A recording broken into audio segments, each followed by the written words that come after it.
Once we arrived in Sibu, we were partnered with a group of 10 UCTS students. They were essential to translating our interviews and helping us navigate the city. Although we split up between the two sites, everyone always planned to get together for breakfast and dinner. We soon became good friends, and I cherish the relationships we gained with each and every one. Longhouses are a traditional style of home that are raised off the ground with stilts and not only serve as a residence from anywhere between 20 and nearly 300 people, but also as a center for culture and tradition in the Iban community. We had the opportunity to experience various traditions through the Bawang Assan homestay program. We learned and performed traditional dance instructed by our community connect, Mac, and Mac and his mother also taught us new recipes, including soup, fried vegetables, and how to properly cut watermelon. Other traditions, such as the Gawai harvest festivals, tattooing, and headhunting, were learned about through the process of interviewing.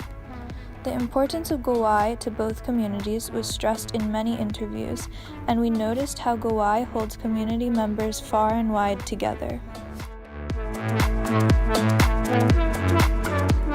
Helena, a housewife from Bawang Assan, was one of my favorite interlocutors since she took us in as if we were one of her own grandchildren.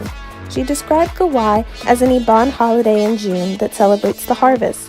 She prepares by making large meals that cover tables which span the entirety of the longhouse. There is dancing and singing. Close relatives from distant cities return to the village to celebrate. Throughout our interviews, we noticed the warmth and the desire of the community to share their culture with the people outside of Machan.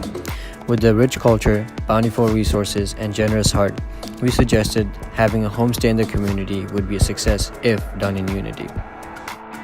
Floods were described as a major issue for the community, but we quickly discovered that one's perception of the floods is highly dependent on their experience and role in the community. We therefore spoke to individuals who saw the flooding as an issue and individuals who did not. Those who saw it as an issue were generally farmers, especially those growing paddy.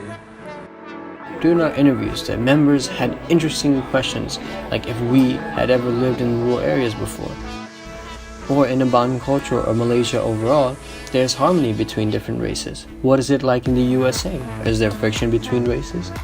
These questions forced me to reflect on our role in the community, as well as the challenges that we may have back home.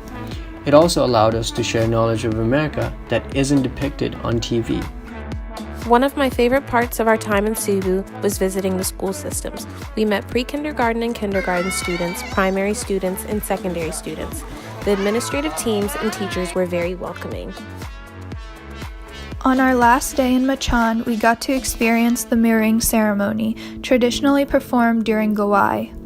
After having heard about Gawai in almost all of the interviews we conducted over 5 days, it was really special to be able to participate in the ceremony and learn about its significance. Living and learning with these communities has been the experience of a lifetime. Terima kasih, Bawang Assan. I saw firsthand the value and the potential of community engagement, as well as learning alongside the community. Terima kasih, Machan. This experience allows for immense personal growth. I am truly impressed how this adventure has impacted every aspect of my life. Terima kasih, Bawang Assan. In every longhouse we visited and with every individual we spoke to, I felt instantly welcomed and grateful for the warmth that we received. Terima kasih, Machan. By combining community engagement with specific learning objectives, we were able to continue our Cornell education all the way in Borneo. In this case, alongside the Iban people who have taught us so much. Terima kasih, Bawang Assan.